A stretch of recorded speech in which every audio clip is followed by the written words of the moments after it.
예, 오늘은 어, 위대한 작가들은 어떻게 썼을까? 아, 여섯 번째 시간입니다. 6강. 이디스 워튼의 경우를 살펴보도록 하겠습니다. 이디스 워튼도 19세기에 주로 활동했던 작가입니다. 음, 뭐 순수의 시대, 순수의 시대는 그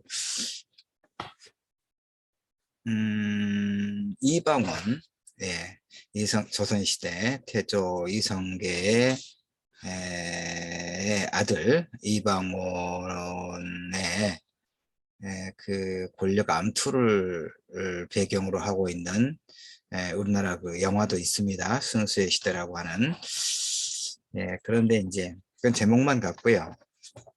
그 순수의 시대는 조금 이따 뒤에서 설명을 조금 할 수 있겠습니다만은, 이제 뉴랜드 아츠라고 하는 그런 인물이 명문가의 아내에게 배신당하는 뭐 그런 이야기죠. 뭐 조금 있다가 그건 뭐 보도록 하겠고요. 하여튼 이드스 워튼의 대표작 중에 하나가 뭐 순수의 시대고 그렇다는 겁니다. 책을 이제 보면 이제 이런 건 있습니다. 그 지금 제가 위대한 작가들은 어떻게 썼을까를 매일 뭐 1강씩 지금 한 장씩 읽고 있습니다. 벌써 6번인데 하여튼 뭐 좀 피곤해요.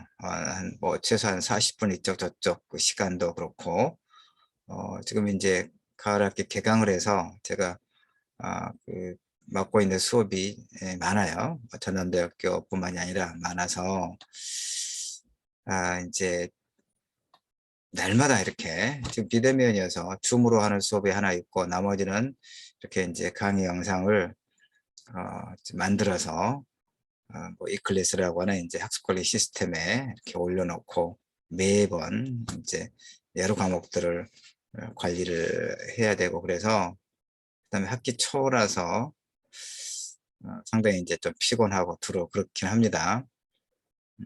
그래서 지금 이걸 계속 해야 되나 해야 되나 뭐 안 해도 뭐 괜찮지 않냐, 조금 쉬었다 할까 여러 가지 생각이 들었는데 뭐 하기로 한 거라서 지금 좀 합니다. 근데 이제 예전에 제가 또 어, 어느 이제 인문학 강좌를 하는 그러니까 어떤 뭐 학교 앞에 카페에서 그 인문학 무슨 인문학이라고 해서 이제 내 걸고 그 이제 인문학 강의를 좀 여러 그 강사를 섭외해서 어, 하는 곳이 있었는데 어, 그때 이제 초창기라서 거의 뭐 강의를 받지 않고 그 아는 이제 대학에 아는 선생이 부탁을 좀 하고 그래서 할 수 없이 또 가서 강의를 몇 번 했어요. 근데 이제 그 저녁 시간인데 평일날 7시쯤 되는데 강의를 들으러 오는 사람이 몇 명 안 되더라고요. 그러니까 인문학 강의라고 하는 것이 너무 많이 그 너무 많아요. 또 보면 인문학이 우리 삶의 어떤 근거와 관련해서 여러 가지 이제 생각들을 할 수 있는 하나의 계기를 마련해 줄 수 있기 때문에 온갖 곳에서 사실은 인문학이 위기니 하면서도 또 온갖 곳에서 인문학 강의를 하지요. 지방자치단체도 이제 예산을 들여서 뭐 인문도시니 뭐니 하고 어떤 뭐 도서관도 그러고 다양한 교육기관에서 또 학교 밖에 이야기를 하는 겁니다. 인문학 강의를 하고 그러다 보니까 이제 사실은 그 좋은 인문학 강의 들어볼 만한 인문학 강의도 많습니다. 그 공부를 많이 하고 또 널리 알려져 있는 이제 그런 분들의 강의를 뭐 돈을 전혀 들이지 않고 강의를 들을 수 있으니까 이제 저 같은 뭐 거의 알려지지 않은 그런 이제 작가, 학자의 강의를 들으러 오는 사람들이 별로 없었어요. 그래서 이제 에, 이게 이제 말은 그러거든요. 그 내 강의를 좋아하고 들어오는 사람이 한두 사람만 있어도 나는 기쁘다. 난 그건 거짓말이라고 봐요. 그건 실제로 그렇지 않아요. 할 일도 많고 시간은 늘 부족하고 그런데 화가 나요. 솔직히 몇 명 그 강의를 들어오지 않으면 자괴감도 느끼고 내가 뭐 하는 짓을 하고 있지 하고 그래서 이제 몇 번 그야말로 자원봉사 하듯이 몇 번 가다가 그만뒀어요. 그만뒀는데 지금 무슨 말을 계속하고 있느냐면 말이 길어지고 있습니다. 아까 했던 것처럼 이거 계속 할 말어 고민을 좀 하다가 지금 하고 있죠. 예, 해보려고 합니다. 왜 그러냐면 지금 읽으면서 집중적으로 이제 날마다 한 사람씩 이제 읽고 있는데 많은 부분 이렇게 겹치거든요. 사실은 겹치기 때문에 저도 이제 소설 창작반에서 강의를 하고 또 그런 어, 결과물을 또 책으로 내기도 하고 또 대학에서 또 강의를 하고 또 소설도 쓰고 뭐 평론도 하고 그러긴 합니다만은 그래도 늘 이런 공부가 스스로에게 도움이 되긴 돼요. 보니까 예, 저도 만들어서 올려놓고 두어 번은 듣거든요. 내가 실수한 건 없나, 빠뜨린 건 없나, 다음번에 그 보완해야 될 건 없나 이렇게 늘 점검하는 차원에서 그러다 보면 저한테 스스로 그렇구나 하고 소설을 쓰는 데 있어서 또 소설을 읽는 데 있어서 많이 도움이 되는 건 사실이기 때문에 일단 계속은 해 보려고 합니다. 근데 페이스북에 이제 만들어서 매일 올리니까 어, 그 라이크를 누르는 패친들의 수가 점점 줄어들고 있어서 그리고 이제 좀 불편하긴 할 거예요. 귀찮기도 하고 그래서 하여튼 좀 해졌어요 저도.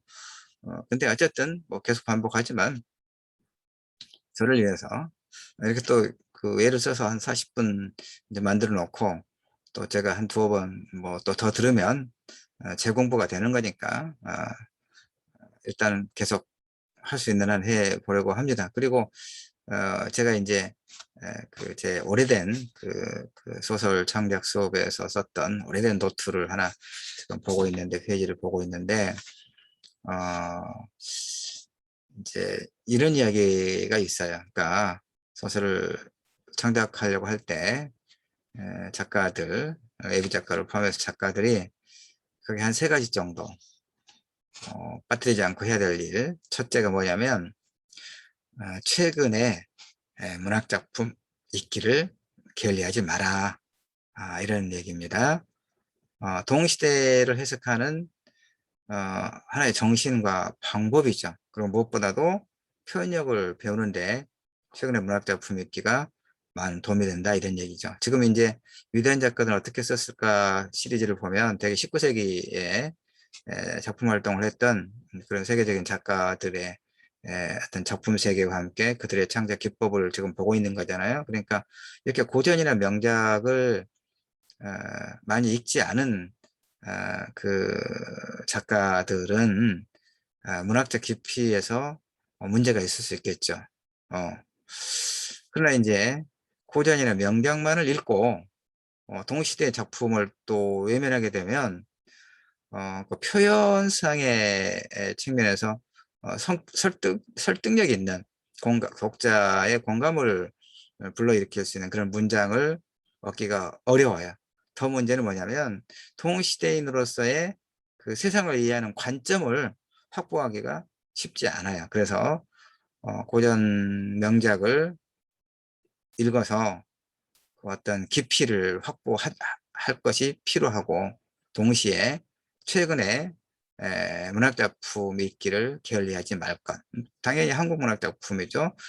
가끔 보면 뭐 한국의 소설들은 한국 문학작품, 한국 작가들은 읽을 만한 게 없어 이렇게 이야기하는 분들도 들어 있던데 뭐 그러거나 말거나 하죠. 자, 그 다음에 이제 문학작품을 괜찮은 문학작품을 소리내서 읽어보는 것도 그 소설을 창작하는 데 있어서 굉장히 좋은 그 방법 중에 하나다.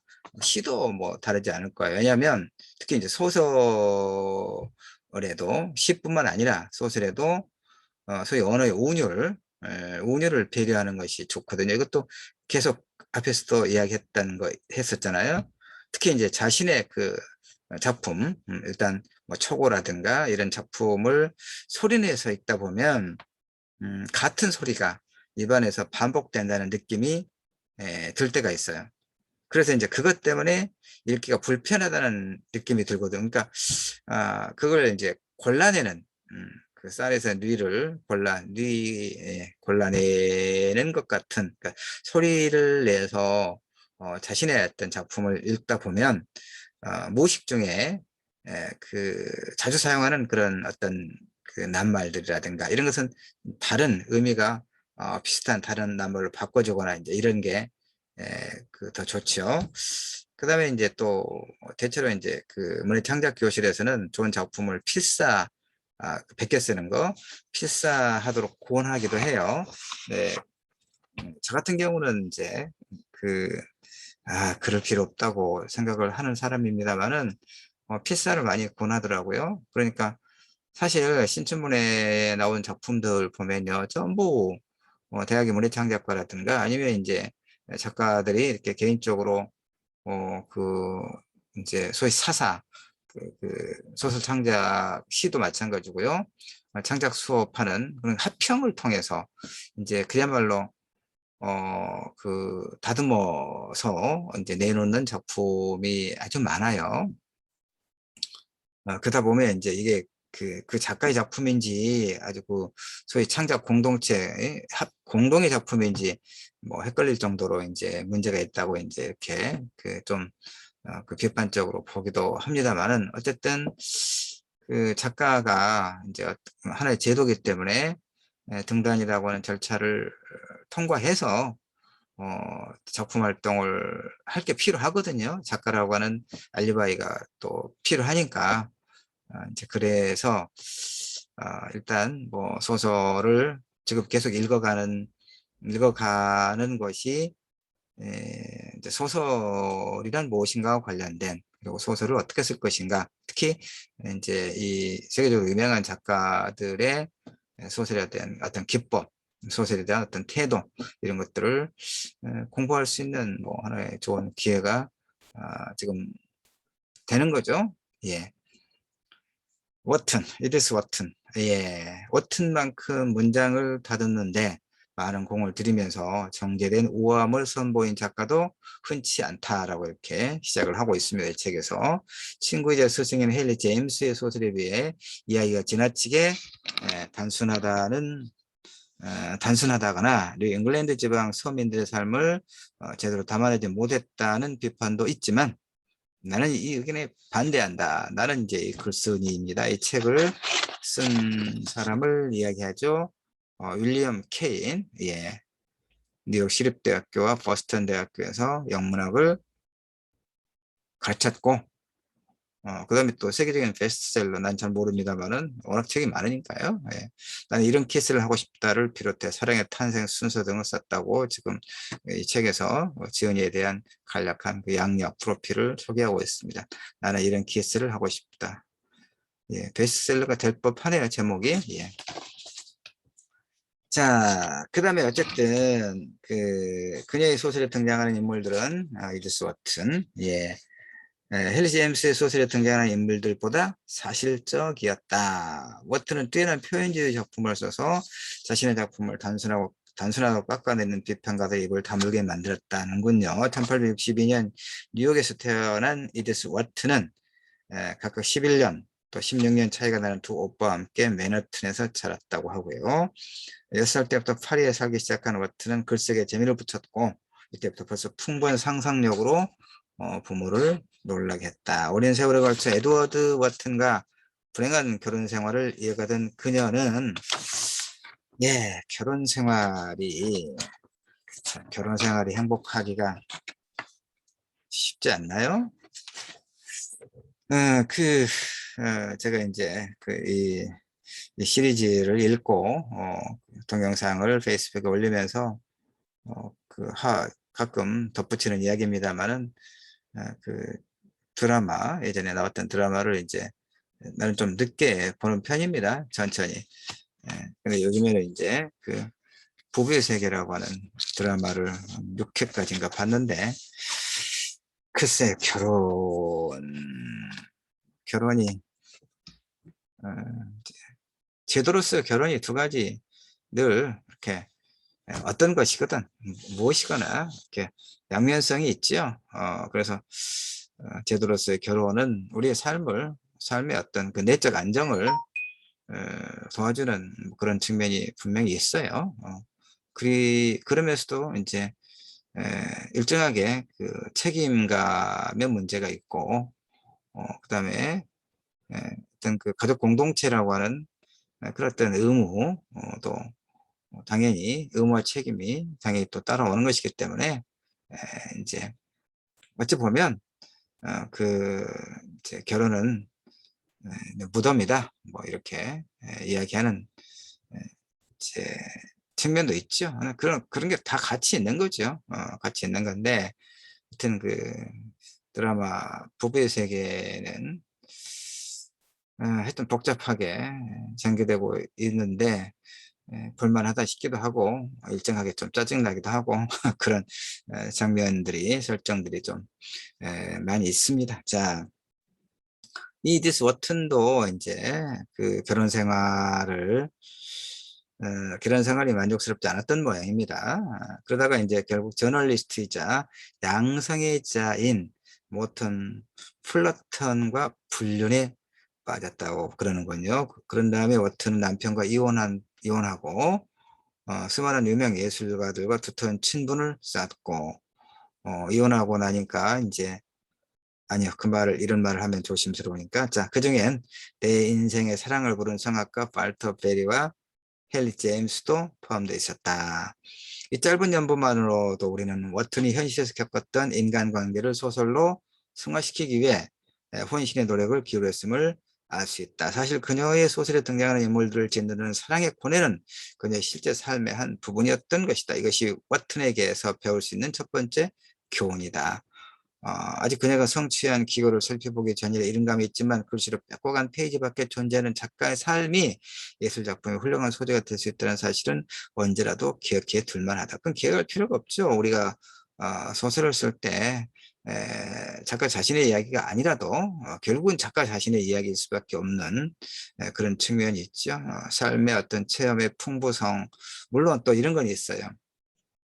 소설 창작 교실에서 나이를 좀 많이 드신 분들이 소설을 배우고자 하는 욕망, 소설을 쓰고자 하는 욕망을 가지고 오는 경우들이 많이 있는데, 그분들은 자기 고집이 세요. 살아왔던 세월이 있기 때문에, 그 다음에 일정하게 사회적 성취를 이뤘기 때문에, 이제 자기 고집이 세가지고, 소설에 대한, 어떤, 뭐, 안내랄까? 이런 것을 받아들이지 않으려고 해요. 무슨 얘기냐면, 그냥 소설을 쓰는 게 아니라 자서전을 써요.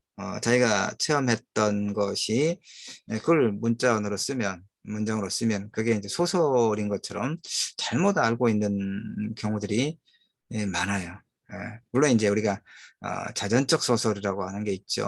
아까도 저 같은 경우도 자전적인 요소가 있죠.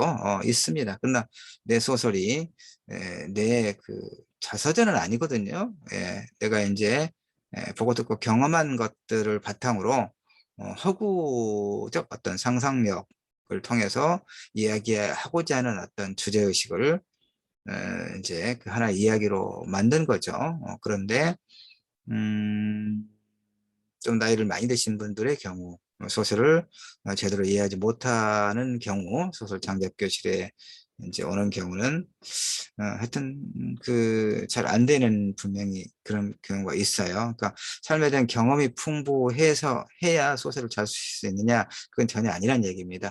김인숙 같은 작가는 20살 때 연세대 신방과에 다닐 때 조선일보 신춘문예에 등단을 했잖아요. 그래서 그야말로 혜성 같은, 예, 그러니까 그 신춘문예에 등단하거나 뭐 문학상으로 이제 작가로 데뷔하는 경우를 보면 이게 참 그야말로 20대 초반에 에, 뭐 20대가 뭐 삶의 경험이라고 하는 게 사실 뭐가 얼마나 있었겠어요. 고등학교까지 왔다 갔다 대학 뭐 이렇게 대학교 20세면 대학교 1, 2학년이니까 거의 뭐 집에서 학교 학원 이렇게 소위 뺑뺑이 돌리고 살았던 그런 경험밖에 없었을 것 같잖아요.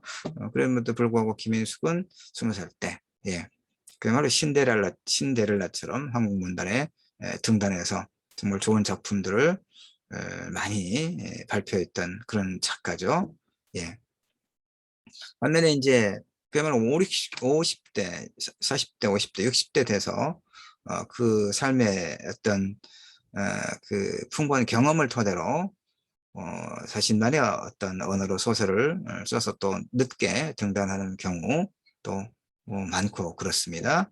그러니까 삶의 경험을 어떻게 잘 살려낼 것인가가 문제하지 경험에 그 많고 적음은 결국 문제가 되지 않는다 이런 얘기를 하고 있는 겁니다. 자, 간결한 문장을 위해 워튼이 사용한 문학적 기교는 모두 모든 희극 배우들이 훌륭한 공연을 위해 갈고 닦는 기술과 다르지 않다. 문장의 간결함은 작가들에게 기대 이상의 효과를 가져다 준다. 제가 뭐 지난번인가 이야기를 했어요. 문장의 간결함, 짧게 써라. 짧게 써라. 한국어 문장은 주어 플러스 서술어의 구조로 되어 있으니까 짧게 써라. 어느 정도로 짧게 써냐? A4 우리가 출력 이제 워드로 컴퓨터를 쓰고 출력하잖아요. 그러니까 A4 용지로 봤을 때 한 줄을 넘어가지 않도록, 넘어가더라도 한 줄 반 정도, 두 줄이 넘어가지 않도록. 예, 뉴턴도 간결한 문장을 썼다 이런 얘기죠.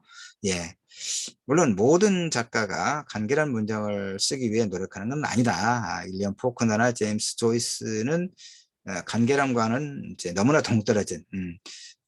그러니까 예, 해튼 워튼은 자신의 작품을 간결하게 압축해야 하는 분명한 문학적 이유가 있었는데 한 평론가는 워트런 문체에서 모범적인 절제어 압축, 절제어 압축 문장에 예, 간결한 문장은 사실 쉽잖아요.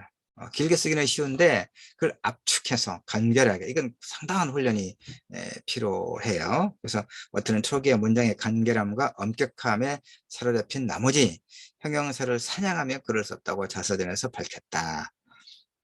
그러니까 과도한 묘사가 작품의 생명력을 앗아갈 수 있다고 보는 거예요. 그래서 그렇게 모든 것을 자세하게 설명한다면 종이를 여러 장 이어붙인 널빤지와 무엇이 다른가? 워트는 이렇게 이야기했단 말이에요. 예. 그다음에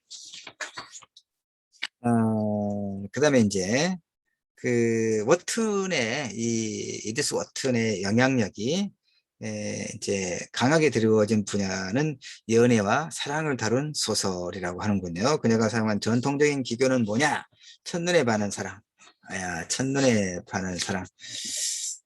그러니까 이제 이디스 워튼의 소설 이선 프롬이라고 하는 그 장편 소설에 보면 이선은 매티를 보자마자 홀딱 반하군요. 자, 문장을 보면 소설에 그녀가 도착하던 날 이선은 플래스로 마중을 나갔다. 그녀는 손을 들며 이선 맞죠 하더니 짐을 들고 기차에서 뛰어내렸다. 그러니까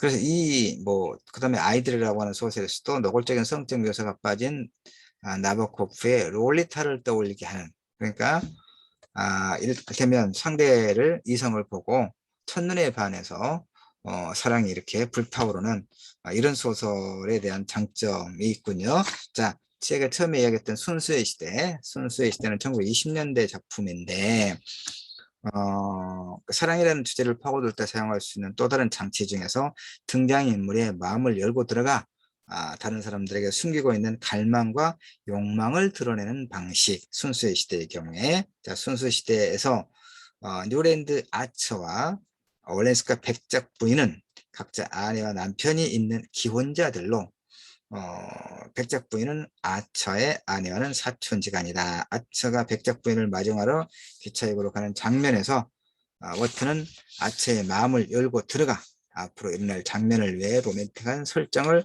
해둔다. 상대의 마음을 열고 들어가기가 얼마나 어려운데 소설이라고. 예, 자 봅시다. 소설의 한 부분입니다. 제가 지금 읽을 부분은 그는 마치 철부지 남학생처럼 기대에 부풀어 올렌스카 부인이 기차에서 내리는 장면을 그려보았다. 저 멀리 그에게는 아무런 의미도 없는 사람들의 얼굴 사이로 그녀가 보인다. 그가 마차로 안내하는 동안 그녀는 그의 팔에 착 달라붙어 떨어질 줄 모른다. 부드러워가는 길은 더디다. 무거운 짐을 가득 실은 마차, 발을 헛디디는 말들, 이랴 이랴 외치며 말을 재촉하는 마부들의 소음이 지나가면 어느새 사방에 고요함이 감도는 배 안에 들어와 있다. 두 사람은 지붕에 눈을 뒤집어 쓴 마차 안에 나란히 앉아있다. 온 세상은 그들 밑으로 태양의 반대편으로 지나가고 있는 듯하다. 그녀에게 하고 싶은 말이 넘쳐 흐른다. 그의 입술 끝에는 그녀를 현혹한 말들이 매달려 있다. 이렇게 작가가 등장인물의 생각을 드러내는 가장 손쉬운 방법은 뭐냐면 그는 생각했다 라거나 어떤 했던 일이 떠올랐다 이렇게 생각을 서술하는 구절을 이용해서 등장인물의 생각을 말로 이제 드러내는 것인데 위트는 아까 이제 그는 어떤 장면을 그려보았다 그는 그려보았다 이런 것처럼 전혀 힘들이지 않고 아체의 속마음을 고스란히 드러내고 있다 이런 얘기죠 소설에서. 일단 이렇게 운을 떼고 나면 그 다음부터는 작가가 원하는 대로 아체 마음을 돌아다니며 그의 생각 그의 모든 로맨틱한 상상을 드러낼 수 있다는 거고, 그 다음에 사랑을 표현하는 또 다른 수단은 대화죠. 아체는 백작 부인에게 이렇게 말해. 그래요, 나는 정말이지 당신은 훔쳐서 그런 단어 그런 분류가 존재하지 않는 세상으로 달아나고 싶습니다. 그래서 우리는 단지 서로 사랑하는 두 사람의 인간일 뿐이겠죠. 당신은 나의 모든 것이고 나는 당신의 모든 것인 두 사람의 인간일 뿐입니다. 세상의 어떤 일도 우리와는 상관이 없습니다. 이렇게 해놓고 이 책에서 설명하기를 이런 대화는 결코 시대에 뒤떨어지는 법이 없고 언제 들어도 새롭다. 글쎄요. 글쎄요. 저도 이제 결혼을 했고 어, 그래서 또 특히 또 요즘에 그 드라마 부부의 세계를 보면서 또 내 결혼 생활은 어떤가도 또 그 같이 생각해 보는 그런 그 기회가 있어서 그렇긴 합니다만은 그 드라마 부부의 세계에서도 그 두 이제 부부가 또 다른 부부도 그렇고요. 오직 당신뿐이라고 이야기하지만 그 사랑의 언약은 최초의 그런 사랑의 언약이 거짓일 리가 없죠. 그럼에도 불구하고 그 사랑의 언약은 어느덧 예, 그, 의미를 잃은 빛을 발한 그런 어떤 레토릭, 수식어가 되어 있었다는 것을 우리가 알 수 있죠. 그래서 글쎄요, 이런 대화가 뭐 콩깍지가 끼면 예, 이렇게 할 수 있겠습니다만은 첫눈에 반하는 사람과 대화 우리는 이 두 가지 기교를 글쎄요. 하여튼 저는 연애소설은 못 써요. 못 쓸 것 같아요. 예. 중요한 정보는 반복하라. 예, 좋습니다. 이것도 계속 반복해서 나옵니다. 작가가 너무 많은 것을 이야기하는 것도 문제지만 또 지나치게 정보를 아끼는 것도 올바른 선택은 아니다. 그렇다면 성공한 소설가들은 어떤 방법으로 중요한 정보를 반복해서 드러낼까? 위트는 이선 프롬이라고 하는 이제 그 장편 초반부에서 이선의 짧은 학력에 대해 몇 가지 정보를 구체적으로 밝혔는데 이런 거죠. 그는 우스턴 공대를 1년 정도 다녔다. 워트는 몇 페이지 뒤에다 메티와 사랑에 빠진 이선을 묘사하면서 그의 학력을 다시 한번 언급하는데 잠시 맛본 대학 교육이 이선에게 그런 감성을 선사했다. 아무리 비참한 순간에도 이선은 대지와 하늘이 자신에게 걸어오는 말소리를 들을 수 있었다. 그럴 때마다 이선은 깊고 강렬한 감동을 느꼈다. 중요한 정보를 반복할 때는 다른 단어를 사용하고 이를 의미 있는 문맥 속에 끼워 넣는 것이 요령이다 이런 얘기죠. 그러니까 이선이 짧게나마 대학 교육을 받았다는 언급이 앞에서 나왔기 때문에 독자는 그의 감성에 고개를 끄덕일 수 있는 것이고, 이선의 감성은 메이티와의 사랑에서도 중요한 역할을 하더라. 메이티가 이선을 좋아하는 이유 중에 하나가 그가 보여주는 감성이기 때문이다. 이렇게 이야기했습니다. 어쨌든 소설에서 중요한 정보를 반복하는 것은 필수적이다. 이런 얘기입니다. 그 다음에 이제 워튼과 배경묘사의 배경묘사 몇 가지만 좀 보면 될 것 같습니다. 앞에 제가 그 서론이 좀 길었기 때문에 오늘 워튼과 배경묘사 그 소 주제를 보면, 소 제목에 있는 장을 보면, 이드스 워튼은 소설가였을 뿐만 아니라 정원사이자 실내 장식가이기도 했다. 첫 번째 출간한 책이 주택 장식각이라는 제목의 실용서였군요. 어쨌든 이런 거죠. 보니까 모든 작가가 화려한 의상과 넓은 저택, 낭만적인 배경을 쓰기 위해 인테리어 디자이너가 되어야 할 필요는 없지만, 적어도 작가라면 실제로 보고 듣고 느낀 것을 세 가지 도구를 이용하여 이야기를 옮길 수 있는 능력을 갖추고 있어야 한다. 세 가지 도구는 뭐냐? 선택과 압축과 통합. 선택은 묘사할 내용을 고르는 과정. 그러니까 작가는 이제 다양한 그 어떤 정보를 다 제시해서는 안 되는 것이니까 중요한 것을 선택할 필요가 있다, 이런 얘기죠. 압축은 몇 개의 단어로 묘사를 대신하는 그런 기법. 예. 그 다음에 통합이라고 하는 것은 행동이 벌어지는 동안에 배경이 되는 장소를 묘사하는 기법인데, 예를 들면 그 장편 워튼의 장편 이선 프롬에서 워튼은 눈 덮인 쓸쓸한 공간에 대한 묘사를 서사와 결합하면서 마치 다른 세상에 와 있는 듯한 낯선 감정을 낳더라. 뭐 좀 이렇게 이야기하고 있습니다. 하나는 이제 그다음 복선, 복선. 이선 프롬, 장편 이선 프롬은 비극적 사랑을 꺼내는 절망적인 이야기인데, 워튼은 독자가 비극적 결말에 대비할 수 있도록 다가올 일들을 암시하는 단서들을 흘려넣는 것. 이건 뭐 소설의 기법에서, 소설 작법에서 이건 그뭐 다 사용해야 돼, 다 사용하고 있는 그런 것이죠. 예. 그 다음에 이제 마지막 부분이 뭐냐면 깨달음의 순간이라고 하는 게 있습니다. 깨달음. 깨달음이다. 그러니까 작가는 이거죠. 작가는 무언가를 읽을 때 항상 작가로서 읽어요. 이건 이제 분석하고 분해하고 조사하고 당신의 배를 아프게 만든 다른 작가의 비밀을 파헤치느라 순수한 독서의 기쁨을 누리는 일은 불가능하다.